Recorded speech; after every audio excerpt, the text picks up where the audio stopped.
देवेंद्र चौक से जुड़े हैं हमारे साथ, उनसे बात करते हैं कि इस समय मार्केट में क्या करना है। देवेंद्र जी, गुड मॉर्निंग। और अब मार्केट के लिए एक तरीके से देखा जाए तो जो रीसेंट एटलीस्ट फैक्टर्स रहे हैं वो सारे फेवरेबल हो चुके हैं। वो ट्रेड डील की टेंशन ख़त्म हो चुकी है, वॉर भारत और पाकिस्तान के बीच में जो थी वो उस पर सीज़ फायर लग चुका है। अर्निंग्स भी उतनी ख़राब इस क्वार्टर में नहीं है शायद जितनी पिछले क्वार्टर में थी, लेकिन निफ्टी भी अब 23,800 से बढ़ के करीब करीब 24,800 तक आ चुका है। अब ऐसे में आपका नज़रिया क्या रहेगा मार्केट पर? Sir good morning Anuj. I think एक नियर टर्म के माध्यम से देखें तो जो कल ऑलमोस्ट एक 1000 पॉइंट का निफ्टी में जंप आया, 3000 पॉइंट का सेंसेक्स में जो कल एक ऑलमोस्ट जंप आया है, आई थिंक वो एक शार्प जंप था। Maybe I think because of the event unfolded on the weekend, last weekend. तो मेरा ऐसा मानना है कि आई थिंक ये जो करेक्शंस मार्केट के अंदर जो थोड़ा बहुत आज दिख रहा है, वो करेक्शन मेरे ख्याल से थोड़ा व्याजबी भी है, जरूरी भी है, क्योंकि ये जो शार्प जंप है उसको थोड़ा डाइजेस्ट होना पड़ेगा। प्योरली टेक्निकल है। आई थिंक कल जो कंट्रीब्यूटर्स रहे हैं मार्केट के अंदर, ज्यादातर आईटी कंपनीज के कंट्रीब्यूशन रहा था, तो उसके हिसाब से इंडेक्स से कुछ मिला। Reliance, of course, I think has been driving the market with a good amount of push in last few many weeks. So all this put together, मेरा ऐसा मानना है कि overall environment conducive है, डायरेक्शन ऑल्सो कंड्यूसिव है। May be थोड़ा price correction market के अंदर आता है जो व्याजबी है, उसके साथ में माइंड में मार्केट अपॉर्चुनिटी बनेगी, ऐसा मेरा मानना है। And you alluded by saying the quarter four results.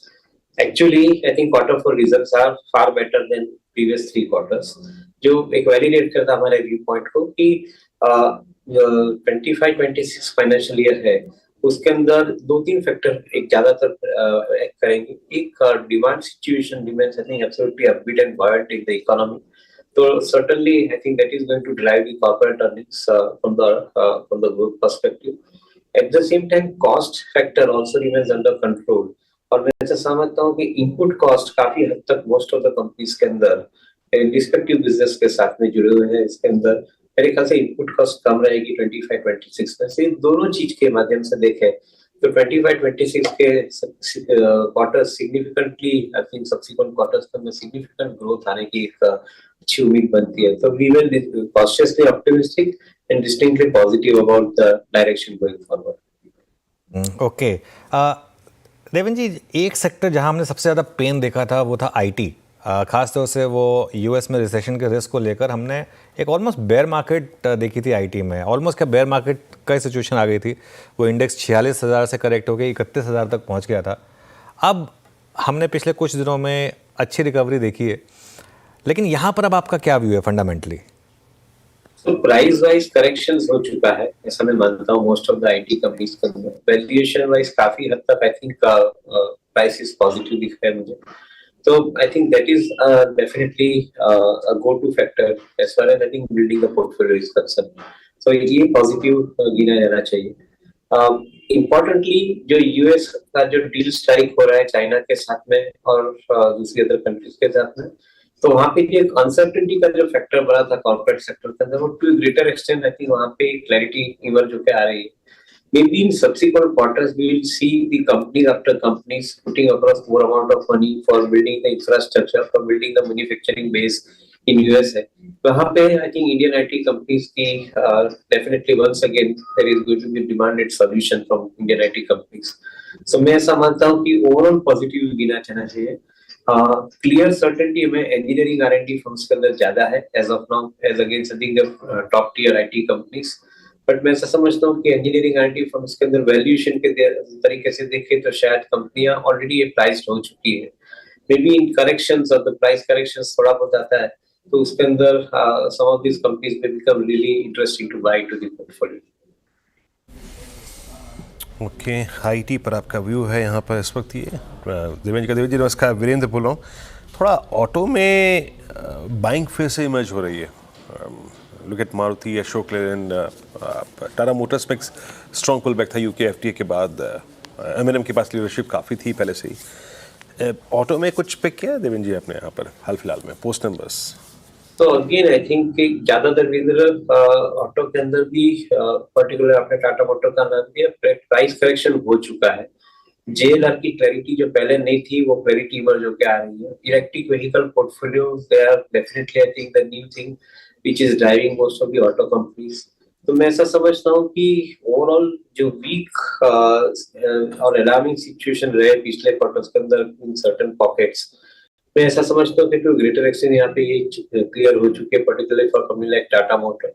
Passenger vehicle का भी मैं ऐसा समझता हूँ कि I think as a way forward they are relatively much better placed, including commercial vehicles. So I think the downside risk remains limited.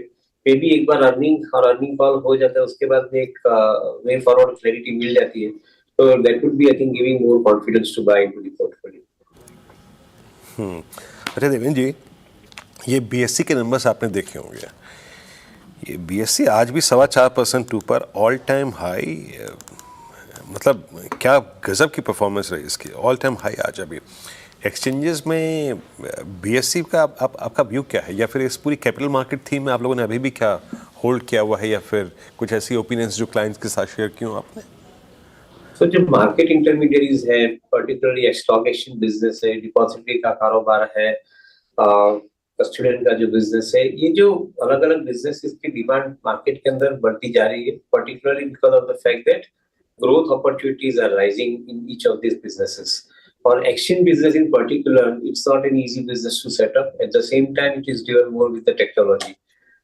Market share एक बार corner होना चालू हो जाता है, तो that means I think you can drive the business faster with the number of transaction volume etc. जो BSE के अंदर हम देख रहे हैं. Maybe currently market के अंदर जो buying power है is also because of the fact that I think some of the large investors are basically betting onto this particular company even though at a higher valuation, क्योंकि दूसरे comparable available नहीं है. NSE in particular is not listed at this point of time. तो मेरे हिसाब से that is powering BSE stock at this point of time.